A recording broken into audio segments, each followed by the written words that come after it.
And this is Ken Kreitzer for Sons of American Legion Radio and our weekly Army Football Huddle. We will talk about Army's win on Saturday at Liberty to go 8-3 on the season, and the 2 weeks we have to enjoy the build-up to the Army-Navy game that will be played at the Meadowlands Stadium, MetLife Stadium in New Jersey. Now, in the huddle tonight, calling in from South Jersey, we have from the class of 92, Steve Shalou. Steve, good to see you. Can I get a beat Navy?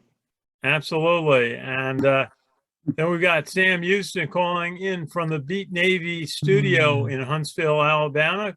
Colonel Sam Houston, member of the class of 87, all set up, got the right banner behind him. How are you tonight, Colonel? Beat Navy feeling lasts all year long and ready to get another full year of Beat Navy feeling.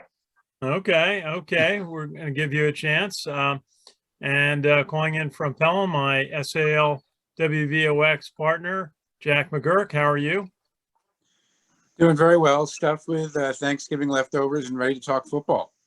Okay. Yeah, I think I finished off my Thanksgiving leftovers. And calling in from Florida, who was in South Carolina for his Thanksgiving, we have our friend Richard Miller. Richard, how are you? Very well, Ken. Fresh, off, ready for Thanksgiving. Looking forward to the Army Navy game. Cannot wait. Okay. And Richard helps us out find some of our videos we post on our page, West Point Football Report. Found the post game with Coach Hugh Freeze of Liberty. Now let's go around and we'll get back to Richard in a moment. We'll talk about some of the big games in college football this past weekend and some of the championship games coming up. And so let's go around the room and talk about the game. Sam Houston, you were at the game. Why don't you lead off with what it was like down at Liberty and all the Army fans who were there and the game? Yeah, first starting with the weather, the forecast all week was that it was going to be high in the low 40s and low in the 20s, and the day started that way. But I got to tell you that the weather turned out to be absolutely spectacular, and it just made a great setting there with the Shenandoah Mountains, the Shenandoah Valley, and the distance view from the stadium. Brand new facilities of Williams Stadium. It was almost a packed house. It doesn't really hold that many, but the stadium seems a lot larger than it really is.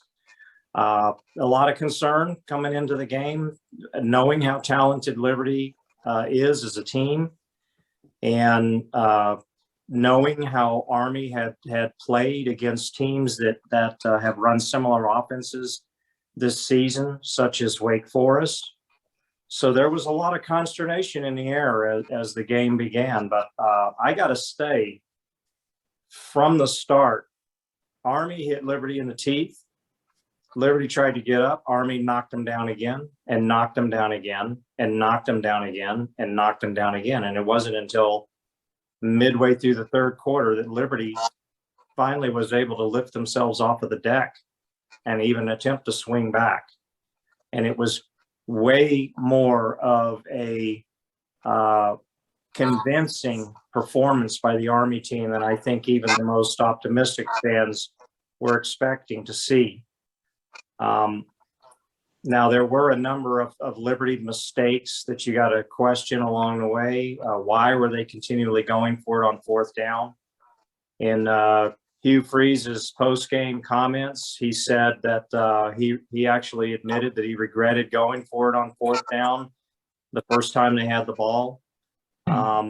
But as he openly stated, he said that his concern was that he had a limited number of possessions when Army's offense got going, and he wanted to make every effort he could to keep Army's offense off the field. In that endeavor, for the first 2.5 quarters, he was totally unsuccessful. And Hugh Freeze admitted that the backbreaking drive by Army was the opening drive of the third quarter, where they took almost 8 minutes off the clock and went up by a score of 31-3. it was way too much for Liberty to overcome. And at that point, the frustrations really started to set in, and it was so obvious from the stands as you watched. If you watch the body language of the players on the sideline, you watch the team, how undisciplined they were playing, the mistakes they were making, the passes that were being dropped, the penalty flags that were being thrown. It was clear the team had Army on offense and defense living in their heads rent free by the fourth quarter, and it was really wearing them out. There was a little bit of moment of collective concern on the part of the Army fans that were in the stands when it appeared that Liberty might be on the verge of a Wake Forest style comeback. And I know even Steve Shalhoub and I were texting back and forth, and that was one of our concerns was, is it going to be another, or Western Kentucky, is it going to be a Western Kentucky style comeback in the fourth? And it kind of looked like it was going to be. But the combination of Army's defense putting continuous pressure on Malik Willis and the manner with which the mistakes were piling up for Liberty, the way in which the Army team was getting into their heads that just fed into undisciplined play resulted in them only getting as far as an attempted 2-point conversion after the second touchdown. And then from then on, it was just a comedy of errors for them because they definitely had opportunities to get back in the game. But the combination of their mistakes, their penalties, and Army's defense and Army's offense running just enough time off the clock every time they had the ball that kept them from getting back into the end zone.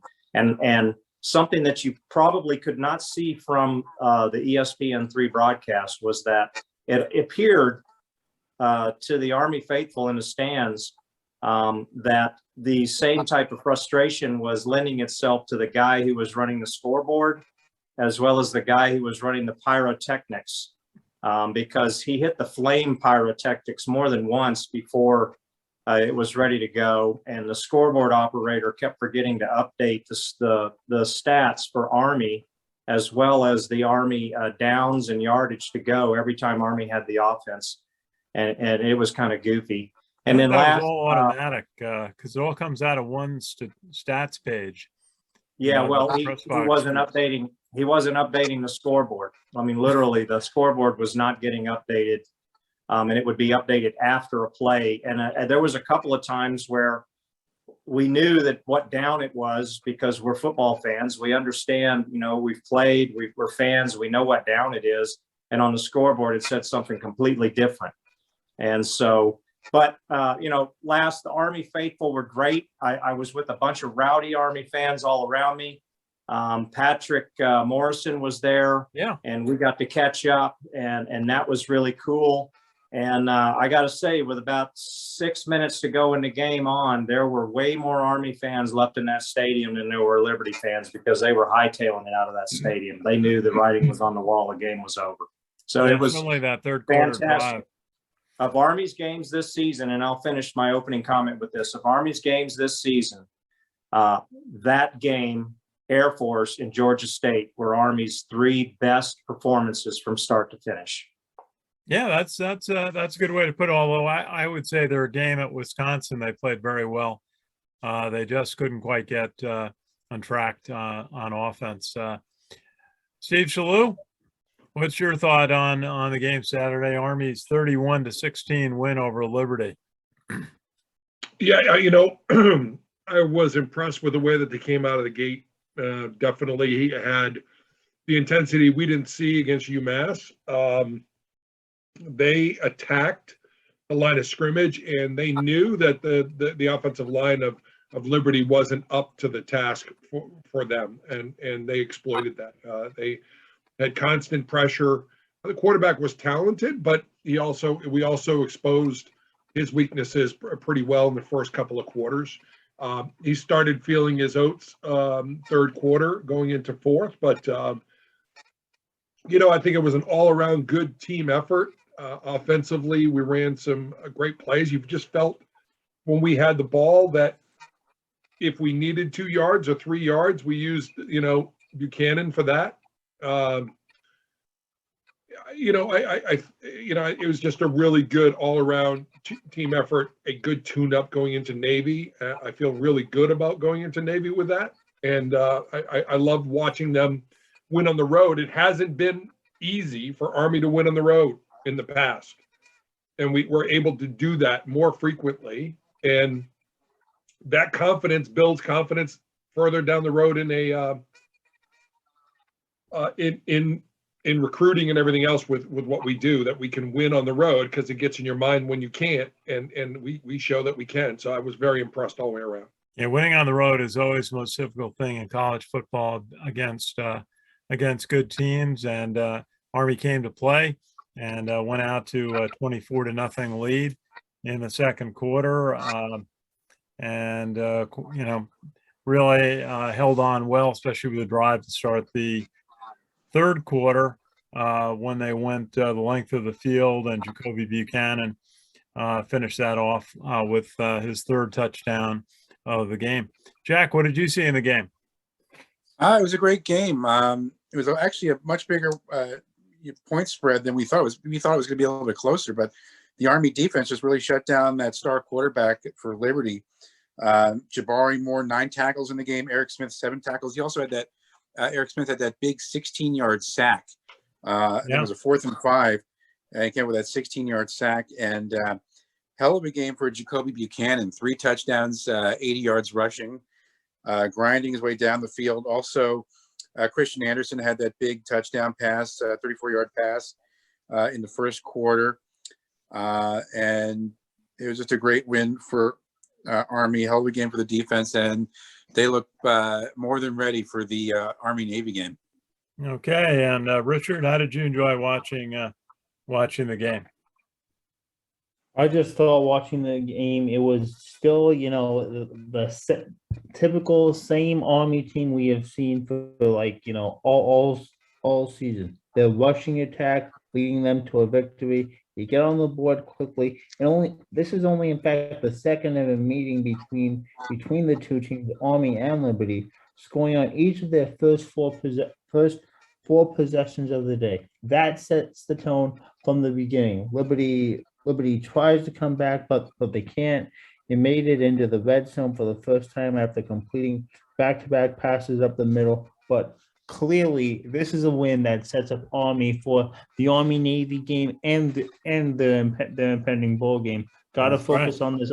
Got to get up with this Army. Got to finish with the Army-Navy game first before thinking about their bowl game. But overall, absolutely, the Army-Navy game is the key to a successful season for West Point. And Rich, we'll get back to you in a minute we'll go through some of the other top games around the country on Rivalry Saturday. And couple of notes. We were talking about it before we started, some of the news in college football. Lincoln Riley leaving Oklahoma, where we were out there just 3 years ago for a game. They have beautiful facilities, very expensive, I might say. And to leave the opportunity to compete in the Southeast Conference for the Pac-10 or Pac-12, whatever it's going to be there, I was stunned. But what did you guys think about that move? That was a big surprise. Yeah, go ahead, Jack. I was going to say it was a big surprise. I remember there were rumors early in the season about Urban Meyer possibly leaving Jacksonville, the Jaguars, and going to USC. But this one came out of nowhere. Lincoln Riley, I think he said that he was not going to go to, I think it was LSU. There were rumors about that, but he said he's not going to go there. But he ended up going to USC. And I heard a story that now Oklahoma has their eyes on Cliff Kingsbury, who's the head coach of the Arizona Cardinals, as a possible next head coach. But we'll see what happens. Yeah. Sam, what did you think about the move?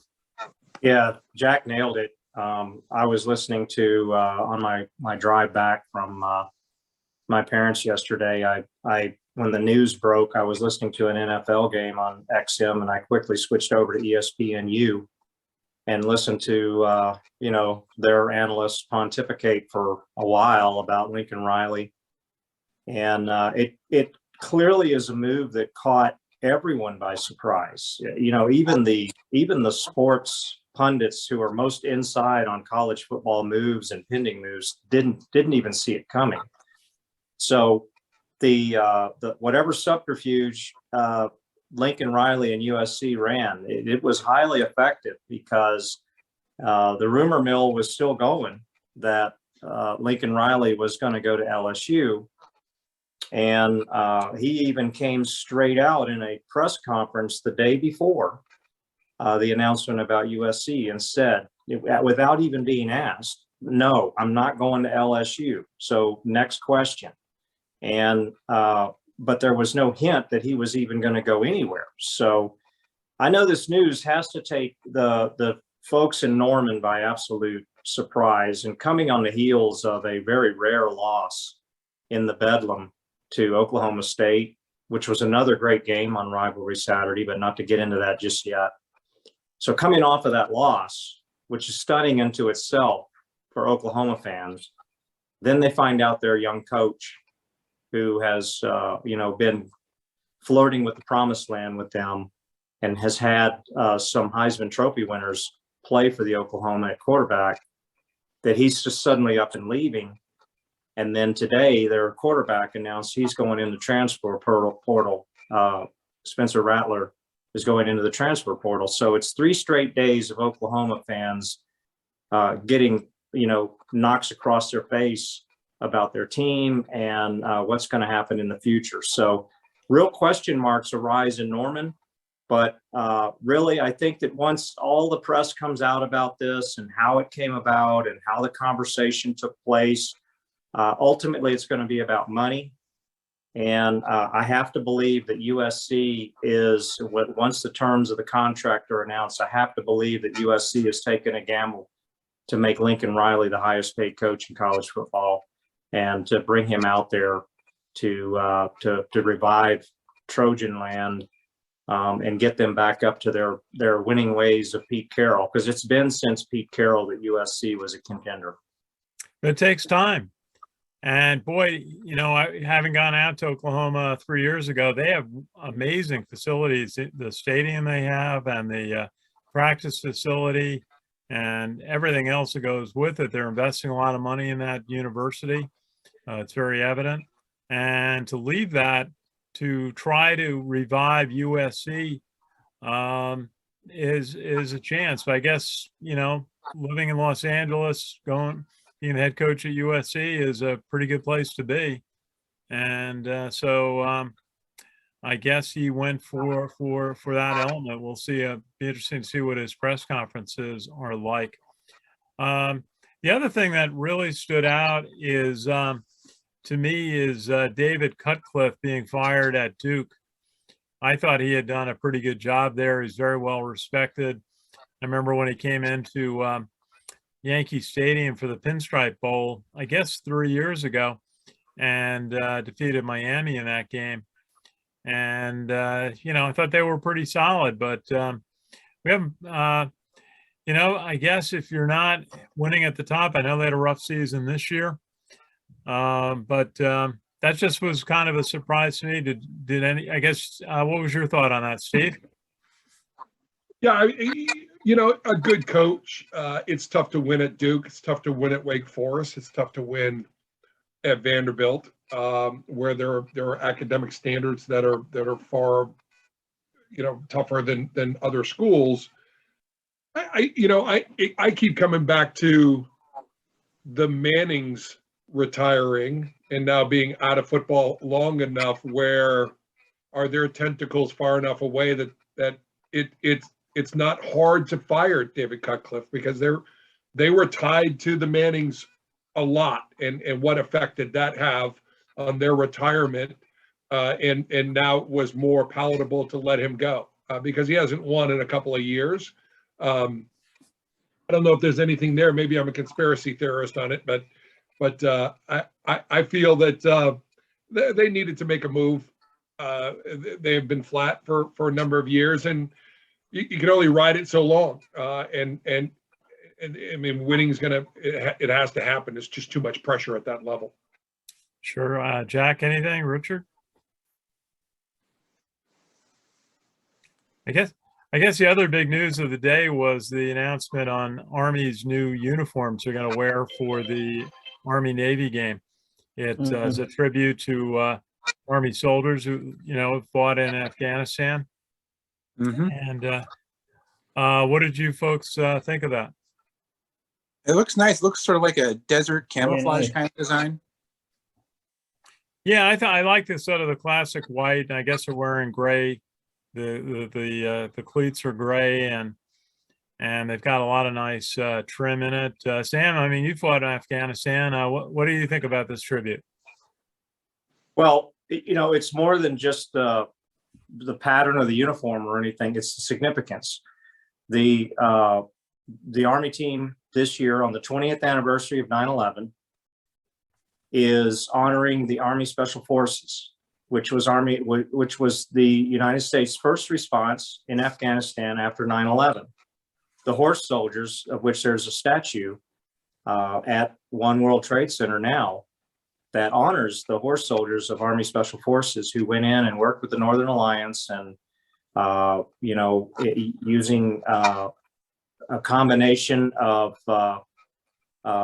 primitive, anything from primitive technology to modern technology and hit and run tactics, backed by some big guns and aircraft, managed to roust the Taliban out and liberate Kabul. And this happened very quickly after 9/11. And so on the 20th, the year of the 20th anniversary of 9/11, the Army football team is going to honor those brave horse soldiers of Afghanistan, and and they're going to have their motto, "De Oppresso Libre," that is going to be on the uniform, and which you will also find on the monument that I spoke of.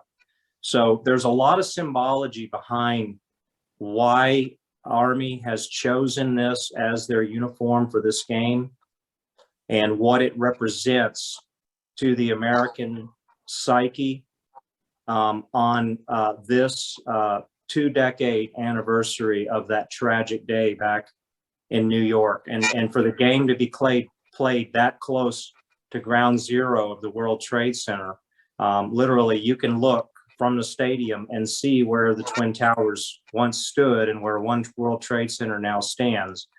And that's where it started. America's first response was to put the Army Special Forces on the ground in Afghanistan. And the mission that they did is one of the most impressive military accomplishments in the annals of the United States military history. So well done. Great job. Beautiful uniforms. I can't wait to see Army playing in those uniforms. And I can't wait to see what kind of response Navy's going to have with their uniforms to match this, now that Army has basically stolen all of the thunder for uniform symbology for this year's Army-Navy game.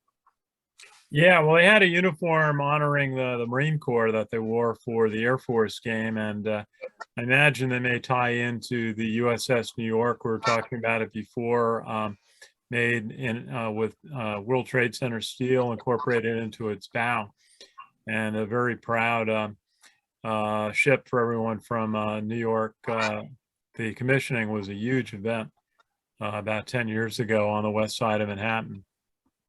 And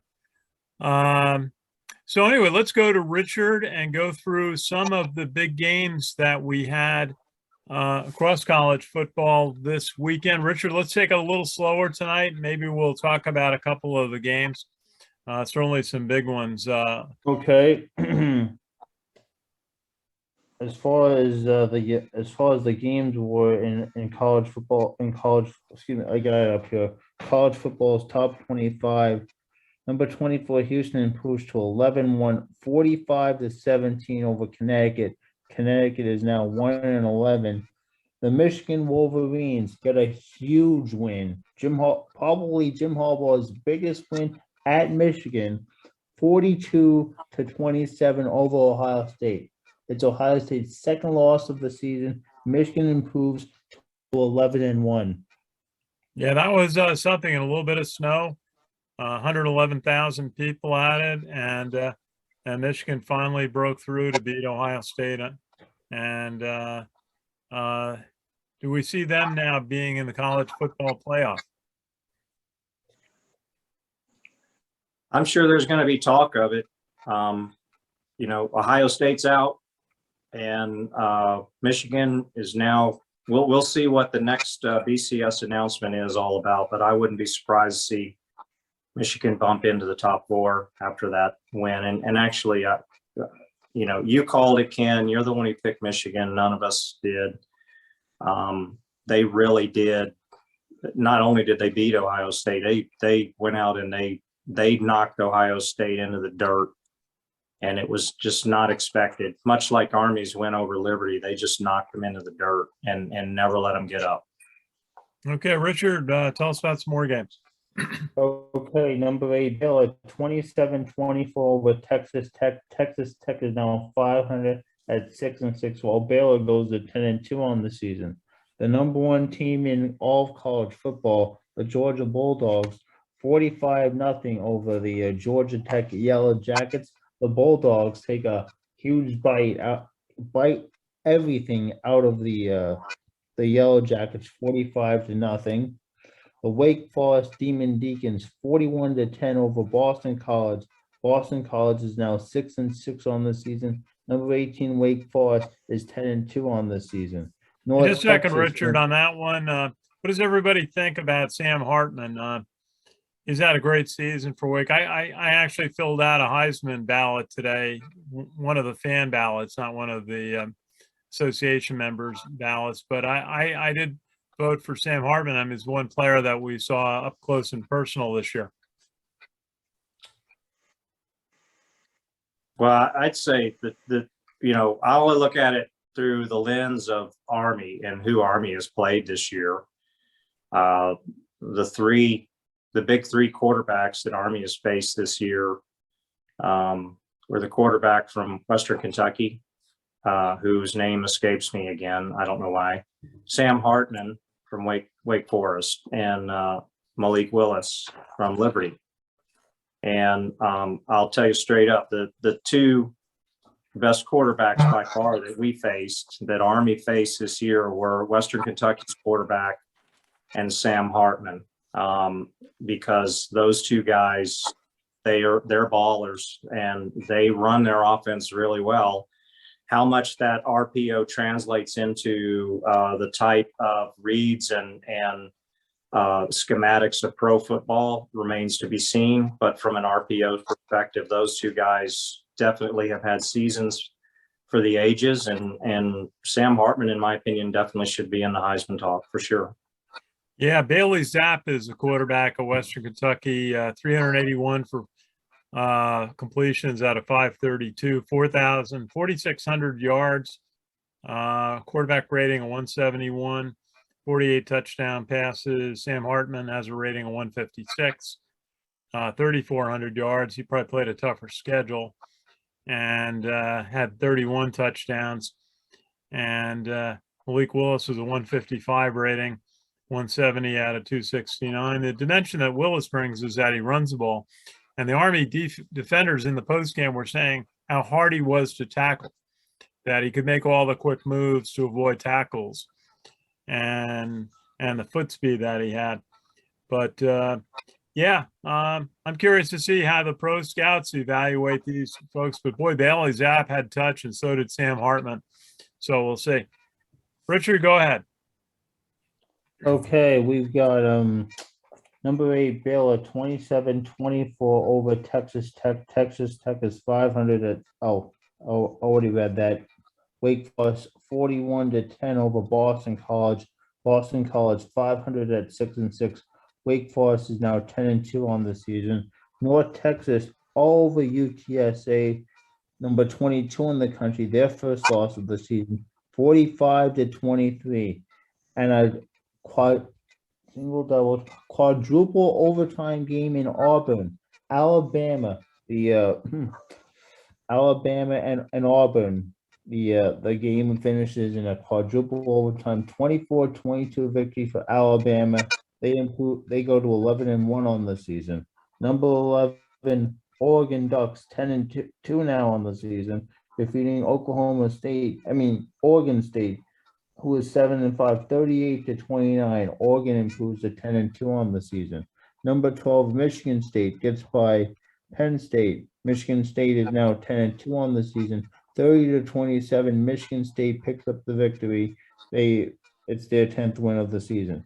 Minnesota, number 14, Wisconsin. Both teams now have the same record at 8-4, 23-13 victory for Minnesota. Number 15, Texas A&M. Their fourth loss of the season against LSU. LSU 27-24. The Tigers are 500 at 6-6. While Texas A&M number 15 is 8-4 on the season. Clemson, number 23 in the country, shuts out South Carolina 30-0.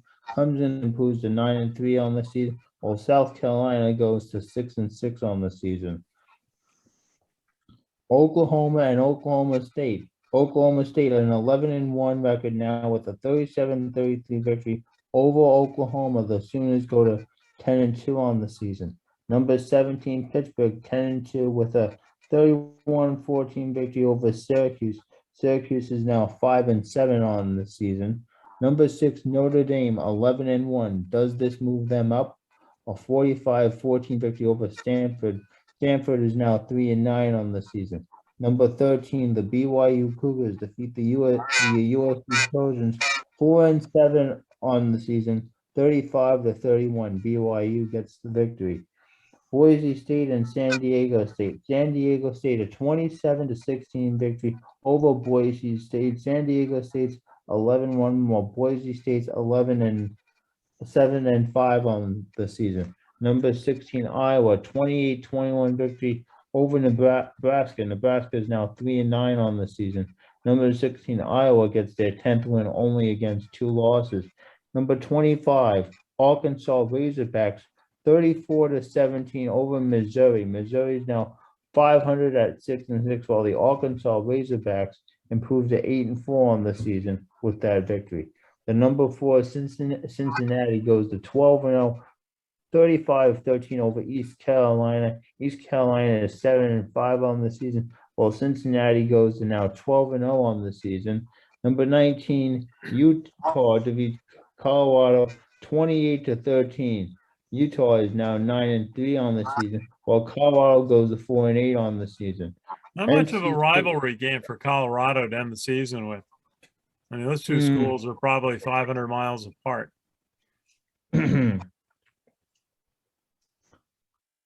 Number 20, NC State, a 34-30 victory over North Carolina. NC State goes to 9-3 on the season, while North Carolina goes to 6-6 on the season, ending at 500.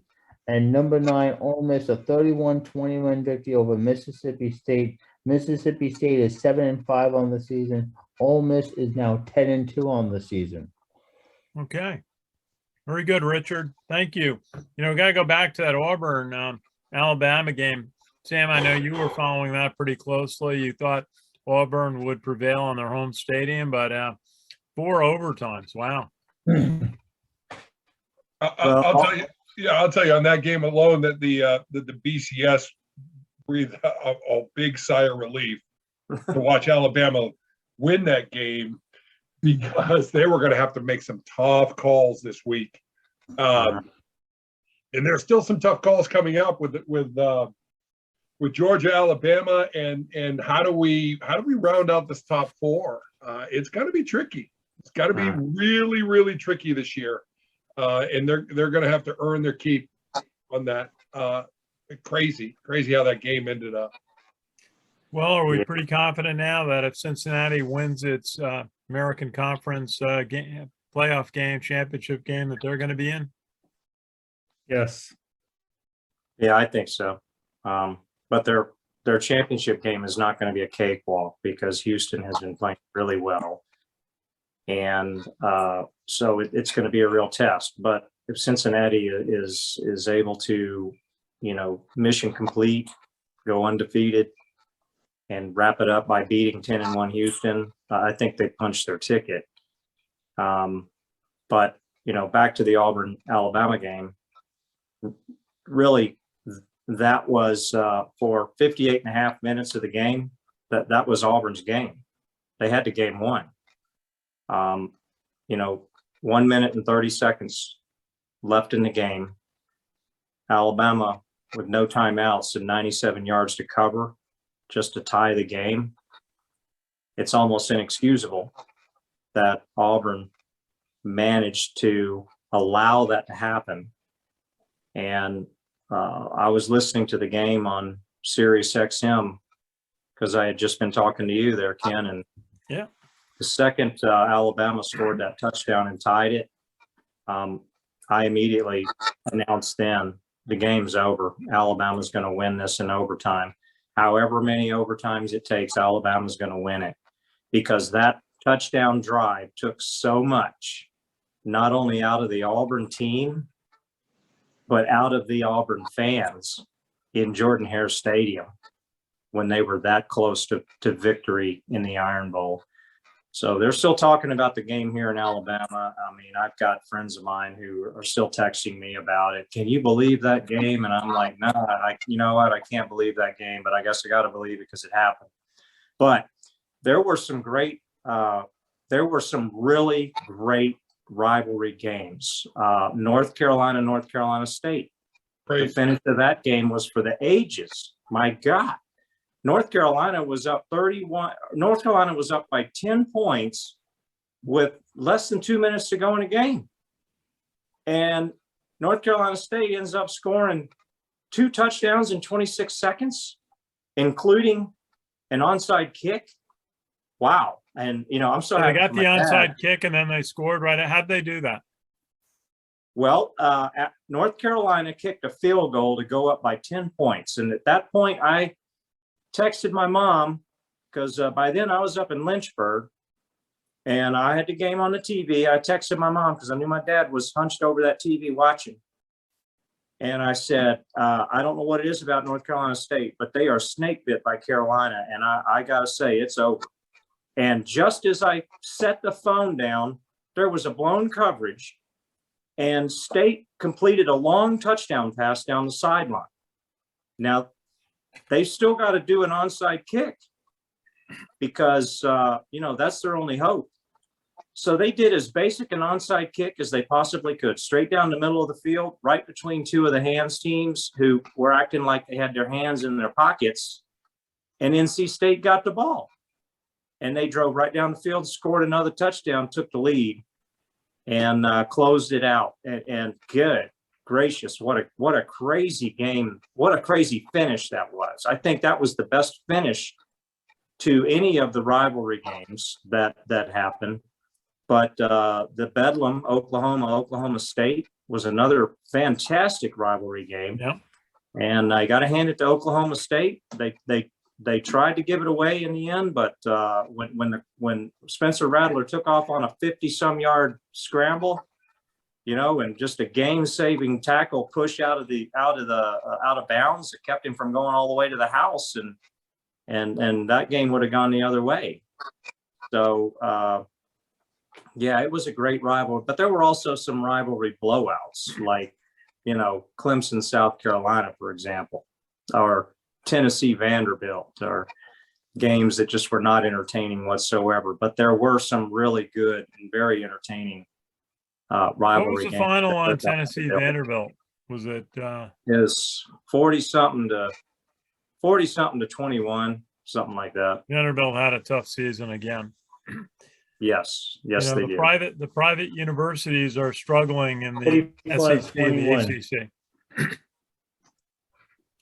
Okay, one other thing before we turn our thoughts to the eternal mission, that I was pleased to hear that Army defensive player senior Julian McDuffie got out of the hospital. He had some kind of a broken leg, and we heard he was going to get out of the hospital Tuesday or Wednesday last week, and Coach Monken today confirmed that he is back able to attend class, I guess perhaps with a cast on, and he's got to recover for graduation. Do Sam or Steve, do you know what the requirements are for graduation when a cadet is injured? Do they still have to pass a physical fitness test to graduate? I think it's dependent upon whether or not they passed them in the past and how long before. But I think I don't. He'll probably. Here's a scenario. He'll probably sit out the spring semester. He may be back in the fall and pull an Air Force and get another year's eligibility. Yeah. I mean, I hadn't thought about it that way. Coach Munkin just said he expects him to graduate and commission. But I have heard from players in the past that when they've had a serious injury, it's very hard to rehab at West Point. They don't make a lot of allowances. You don't have a lot of extra time. So that many players do what you said, Steve, take a semester off, rehabilitate, get back to 100% if they can, and then come back to the school for one extra semester and then graduate either in the summer or in December. So we wish them the best, but I was glad to hear that. but just remember, last year didn't count against anybody. So I just throw that out there. You know, I'm not. It's a pretty serious injury, and I don't know if he'd be back in time. But you know, yeah. So Well, Ken, it's not so much a physical fitness test that he would have to pass. I think that the real concern here, given the grievous nature of the injury that he sustained, and I do mean we're talking like Joe Theismann type injury that I didn't really want to watch the replay. Very gruesome. They wouldn't even show the replay on TV. The real concern here is that his medical prognosis may not allow him to be medically qualified now to commission. So that's the real concern at the moment. He could still graduate, but he would not commission if he's determined to be non-medically qualified based upon his injury. And this is not without precedent. I mean, I had a classmate of mine who was a wrestler, and 3 knee surgeries later, while he was a cadet, by the time it was time to commission, he was medically disqualified. So he graduated with our class, but he didn't commission. It could be the case for him. We hope not. You know, I like Steve's scenario. Steve's scenario is one that would put a smile on a lot of Army fans' face, and most notably would put a big old smile, I'm sure, on Julian's parents and his family's faces, and that is that he would be able to make a full rehabilitation, and that he would be able to return for another semester next semester and have another crack at a first year on the field of friendly strife. But either way, the real concern right now is just make a full recovery so that you are at least medically qualified so that you can commission upon your graduation whenever that may happen. Yeah, we talked to Julian just a couple of weeks before that game, and you know, what a high potential individual, very positive, and so we wish him the best, and hope that he is able to come back and rehabilitate soon, so that he is all set to graduate and commission into the United States Army, which is what Coach Munkin talked about in his press conference today. Wishing Julian well on his recovery. Now, I guess I should turn over to Jack McGurk to tell us a little bit. You can do about 30 seconds on Air Force, and then tell us a little bit about Navy's game on Temple. You can only do 15 seconds on Air Force if you want. Okay, well, before I do that quick story, I just saw an alert about another big coaching big shakeup in coaching, and that is that Brian Kelly, who's the head coach at Notre Dame, was just hired as the next head coach at LSU. So that's a big one. Really? My God. Yeah. Oh boy. You give up Notre Dame for LSU?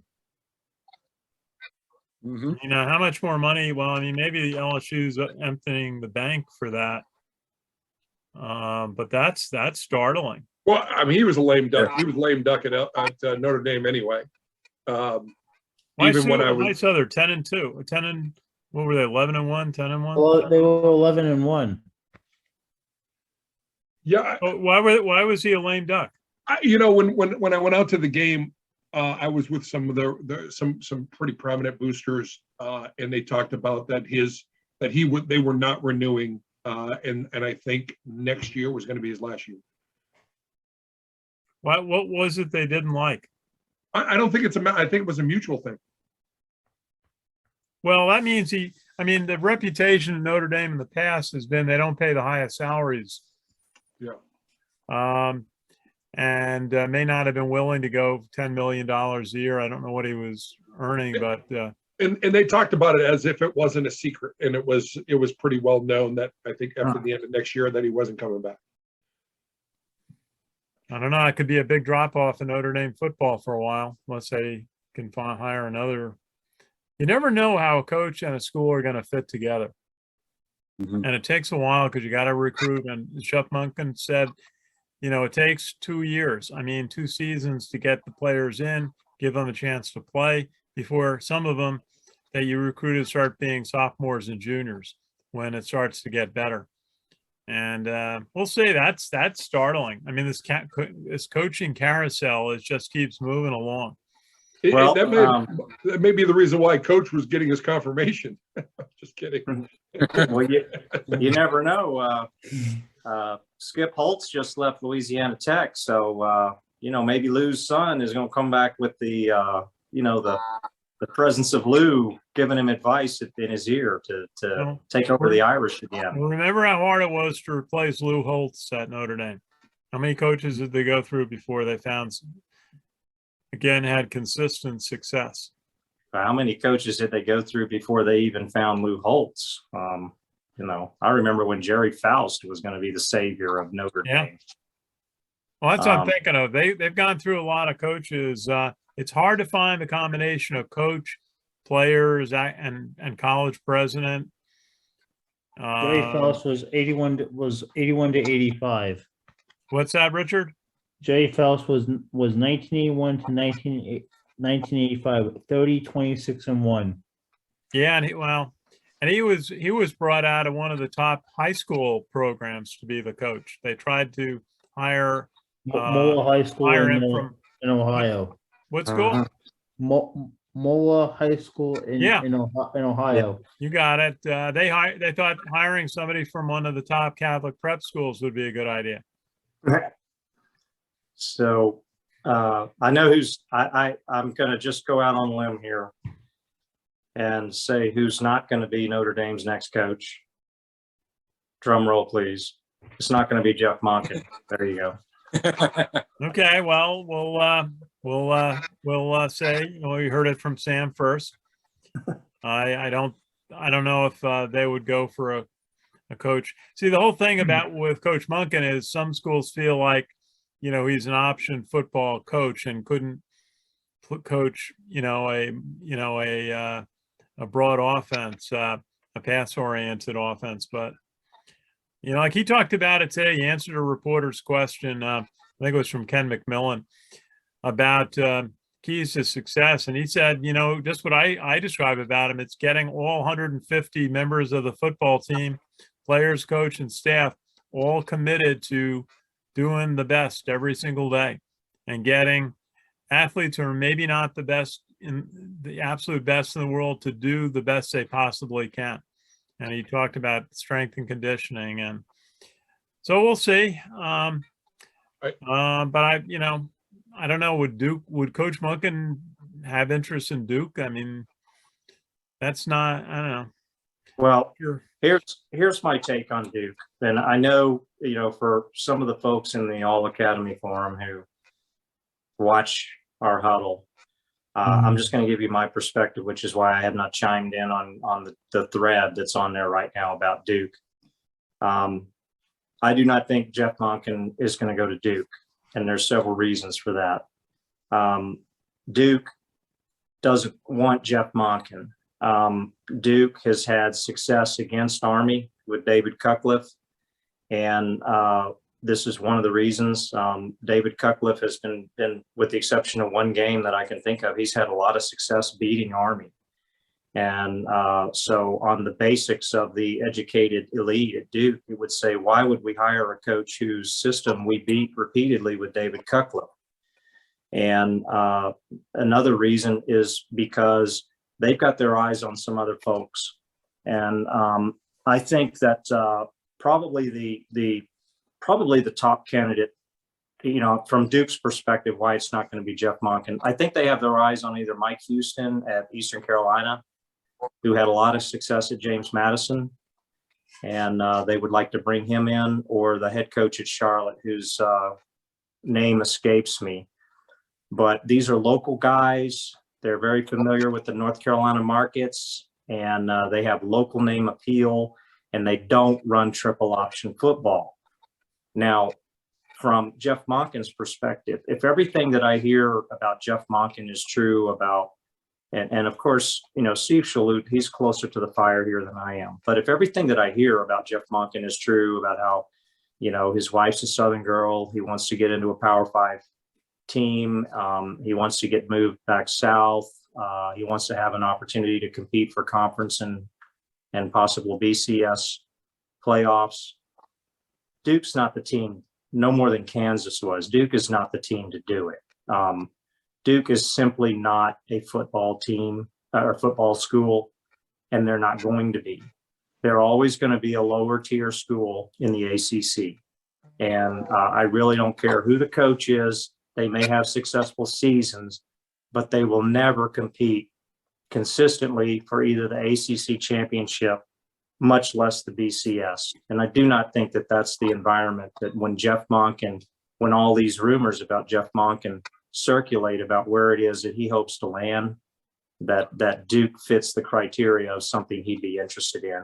And then the last reason is because, honestly, David Cutcliffe's salary and Jeff Monken's current salary, if you include his incentives, were pretty close. I really think Army would be able to match whatever Duke offered anyway, in order to keep Jeff Monken. And so I'd stand down on the whole Duke worry. I just do not think that that's going to be a landing spot for Jeff. I love your analysis on that. I do, but here is a thing, and this is where I don't disagree with it. This is where I do disagree with it.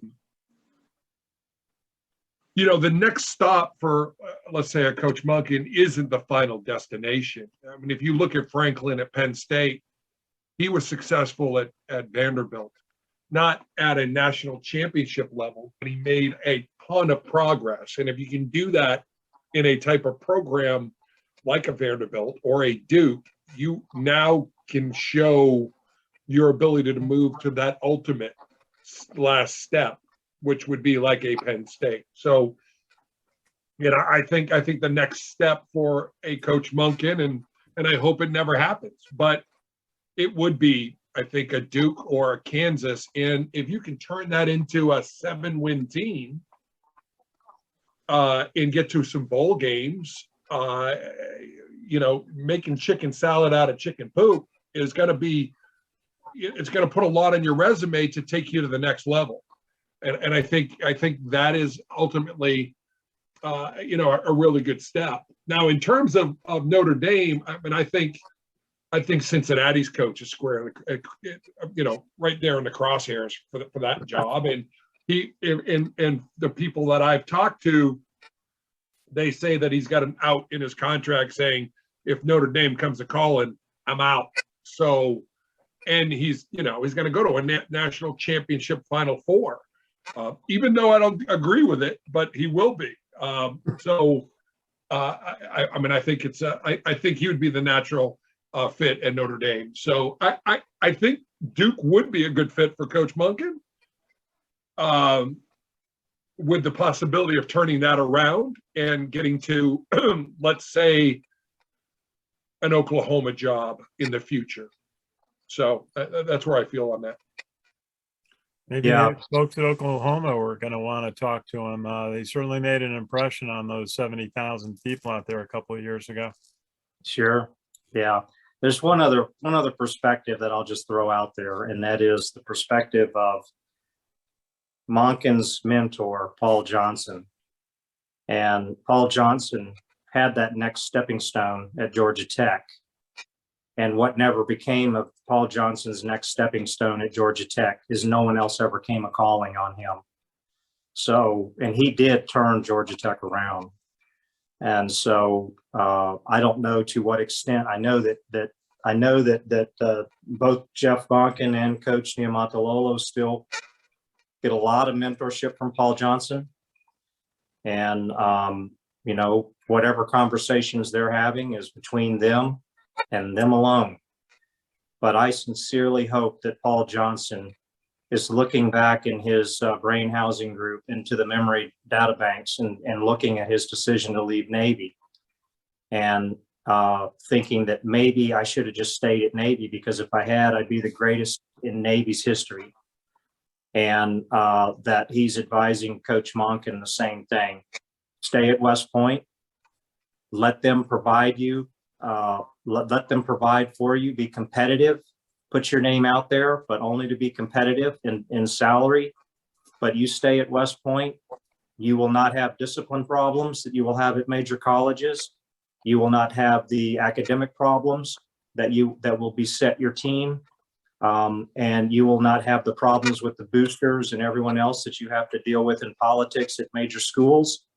And if you stay and stick to your guns, your legacy will be greater than the guy who jumped to 3 or 4 schools and finally had an opportunity to compete for a BCS. Instead, you'll go down as the greatest coach in the history of the school if you just stick around. And Well, that's a legacy. That's a sales pitch. I hope Mike Buddy does that. And I think I asked Coach Monken last spring when the Kansas job was down to the wire, and Coach Leopold from Buffalo got it. Was a contract extension offered? And he politely declined commenting on that question. But yeah. Probably too much legal. Mike Buddy is working on that. Yeah. And then one other thing, you know, Mike Buddy should consider, you know, and I'm sure that's in the back of Coach Monken's mind, is the number of future leaders for the United States Army that Coach Monken has had a direct influence on, influencing and molding and shaping. And his legacy lives far beyond the football field in these young men who commission into our Army.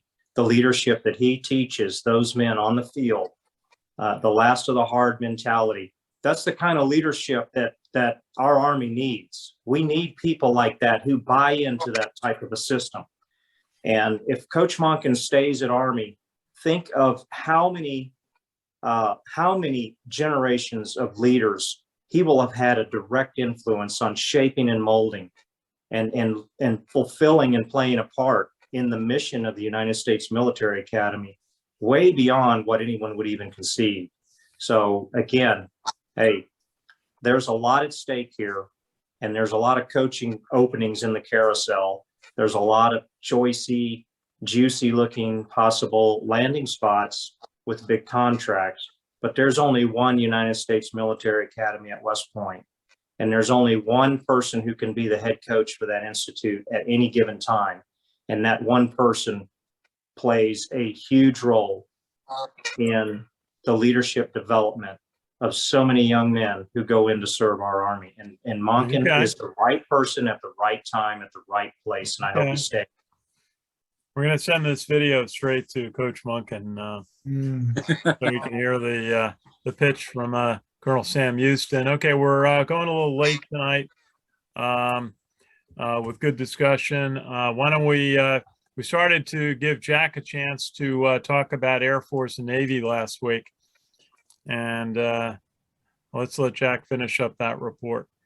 All right. Well, Air Force finished their season 48-14 win over UNLV at home, senior day at the Air Force Academy. Falcons had 511 yards total offense, all rushing. That's a season high in rushing for them. Had a 24-0 lead at halftime after a pair of touchdown runs, 1 yard carry and 3 yard carry by Brad Roberts in the first quarter. Roberts finished the game with 98 yards rushing. Matthew DePore hit a 37-yard field goal with 7:02 left in the half, and Brandon Lewis ran 41 yards for a touchdown with 54 seconds left in the half. Zachary Larrier had a 12-yard touchdown run with 10:40 left in the third quarter. He finished the game with 80 yards rushing. Emmanuel Michel, who led the Falcons with 123 yards rushing, had 2-yard touchdown run with 8:09 left in the third. Jensen Jones had an 8-yard touchdown run with 6:48 left in the game. Air Force did not attempt or complete a pass for the first time since 2012.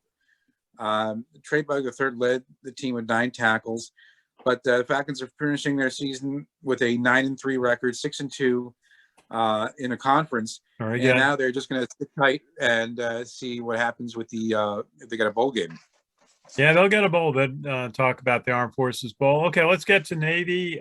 They had a big win at Temple, 38-14. Looking at their stats, their rushing game is not what it has been in past years. 228 yards a game, total offense 282. They don't seem to have a big play offensive player like they've had in the past. And Jack, tell us a little bit about that game. Quick summary. Yeah, like you said, Mitch Evans had 290 yards total offense, 218 rushing, 72 passing. Carlinos AC led the team with 86 yards rushing. Got the first score of the game on an 11-yard touchdown run with 4:33 left in the first quarter. After Temple fumbled the ball on the punt return, I should say, it was recovered by Navy, and Bijan Nichols hit a 32-yard field goal with 11 seconds left in the half. Chance Warren had 2 touchdown receptions, 15-yard pass from Xavier Arline with 10:40 left in the first half, and a 4-yard pass from Ty Labatai with 1:40 left in the game. Isaac Ross had 2 rushing touchdowns in the game, 3-yard run with 6:40 left in the third quarter, and a 6-yard run with 9:04 left in the game. Navy defense held Temple to just 182 yards total offense. Freshman linebacker Tyler Fletcher led the team with 7 tackles and a sack in the game. Another freshman linebacker, Colin Ramos, had 5 tackles and a forced fumble in the game. And yeah, nice game for those freshman linebackers. And of course, Navy's next game is the Army-Navy game at MetLife. And it's interesting, Temple has their home games at Lincoln Financial in Philadelphia, which usually hosts the Army-Navy game, but it's going to be at MetLife this year. Yeah, Temple's trying to build a new stadium. They'd like to build a stadium on their campus. I don't know where they're at with that, but they'd like to get out of the link and have a smaller college-oriented stadium right in the middle of their campus, something like Cincinnati has, from what I've heard. Okay, let's get on start breaking down Navy. We have next week to finish the job. We'll be at the Army-Navy media conference on Wednesday and talk to some of the Navy players. Sam, how do you break them down, and who tell us about their quarterback situation from what you've observed? Yeah. Navy struggled at quarterback this year. They started the season starting Xavier Arline, and their offensive production was so woefully inadequate that they had their little blow up where the athletic director fired Ivan Jasper, and then the next day rehired him as the quarterback's coach. And it was an interesting coincidence that about that time they switched to Ty Labatai as their quarterback. And he's pretty much been their steady state starter ever since. And he's a solid quarterback who's improved at the position, but he has played hurt a lot this year. And when he's not in the game, there is a significant drop off in the quarterback production for the Navy team. Likewise, I don't think that their skill positions have been as sufficient as they have been in the past. Navy's been known to have some really good skill position players, and they do not have a 260-pound B-back. Neither of the service academies do. But the real issue for Navy's offense, I think, is they've had some offensive line woes this year that they've never really completely been able to resolve, either through injury or just loss of starters from last year and rotating through people trying to get the right chemistry. So it's just really been challenging for their offense to get it going. Okay. And I just don't. I would say of all the offenses that Army has faced this year, Navy's is going to be one of the least effective on their current body of work, and it is going to be challenging for sure because Navy always comes to play, but it's not going to be as powerful a Navy triple option offense as what Army has had to prepare for in the past. Yeah. Steve, any thoughts on Navy? I got a lot of thoughts on Navy.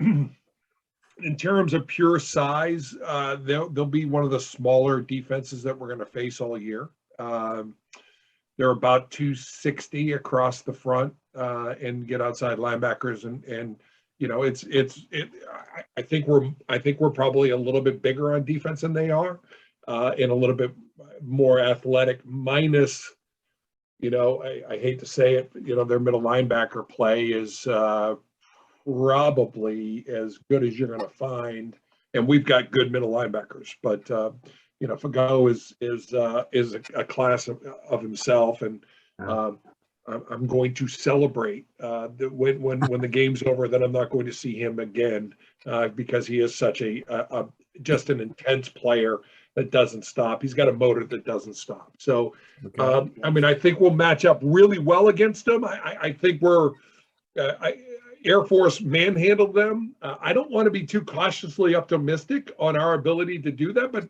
I think our offensive line is at par of what Air Force's was. You know, I think we had a little bit of a scare with Anderson at the Liberty game. We thought he might have dinged his shoulder up, but he came back in the game. So, you know, he's got 2 weeks to rest, and you know, I'll be watching Twitter to see if he's okay or not, because he'll tell us. You know, I'm excited as heck. I would love a game in the third quarter for me to just be doing shots and drinking beer and having a fun instead of buckled down to my seat, wondering whether or not I'll ever live and breathe another breath again. Oh, God. Okay. That'd be wonderful. Let's give Richard a chance to go through the games. We got all the championship games this weekend coming up. Richard, why don't you run through them quick? Okay, as far as the games for the games coming up for this weekend in the week 14. Let's see if this Friday, Western Kentucky takes on number 22 UTSA. Oregon, number 11, faces number 19 Utah. That's an 8:00 game. Saturday, number 8 Baylor takes on number 7 Oklahoma State. Kent State takes on Northern Illinois at 12 noon. For games in the top 25. Let's see. Number 4 Cincinnati takes on number 24 Houston. That's a 4:00 game. Utah State faces San Diego State. That's a 3:00 game. Georgia and Alabama will be a 4:00 game. That's I think that's the SEC championship game, December 4th at 4:00. Yep. Number 5 Michigan will be taking on number 16 Iowa. Number 17 Pittsburgh will be taking on number 18 Wake Forest. That's an 8:00 game. For the ACC championship, that's an interesting matchup. Good to see Pittsburgh back in top form, and Wake Forest had a phenomenal season. We saw them up close and personal. And okay, we're going to finish tonight. We got a week before having to make our predictions on the Army-Navy game, but where would you like to see Army land for a bowl game? I'd love to see them back in Fort Worth. I enjoy those trips down there, and I'd be happy if they went back there. Folks there, Brent Ringler and the team do a great job. What do you think, Sam? Seen you at the Cotton Bowl. We've seen you at the Armed Forces Bowl in recent years. I don't think did you get to the game last year? And in Memphis? Yeah, I was there. And last year's Liberty Bowl was just far enough north to convince me that Army's bowl game needs to be somewhere where the percentage possibility of it being a warm weather game need to be high. Okay. I saw somebody talking about Army somebody had predicted Army going to the Fenway Bowl. And I immediately chimed in and said a hard pass, because having been on the AROTC staff at Providence College for a few years, I can promise you this time of year, it's cold in Boston and the wind is always blowing in your face. So where I'm concerned, I know that the predictions are all off the charts for where Army is going to land in a bowl game, but the two bowl games that I like the best that look like potential landing spots for the Army team. One is our old familiar place. Army's undefeated there. And that's at Texas Tech Stadium in Fort Worth for the Armed Forces Bowl. So I would love to see Army repeat at Armed Forces Bowl. That, of course, happens, I think, 3 days before Christmas.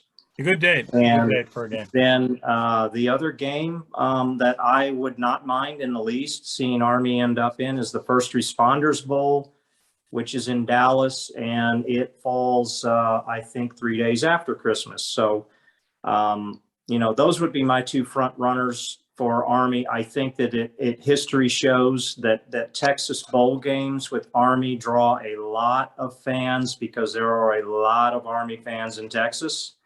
And so there's no reason to think that you can't pull one of the winning teams from Texas, like UTSA or maybe even Houston, depending on how their conference championship game goes against Sure, Cincinnati. Houston wants to play Army again in a bowl game.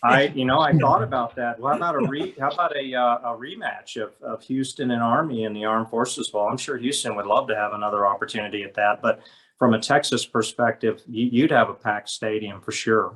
So one perspective about some of the teams in bowl games, Houston had too many players thinking about training up for the NFL draft. Yes, they did.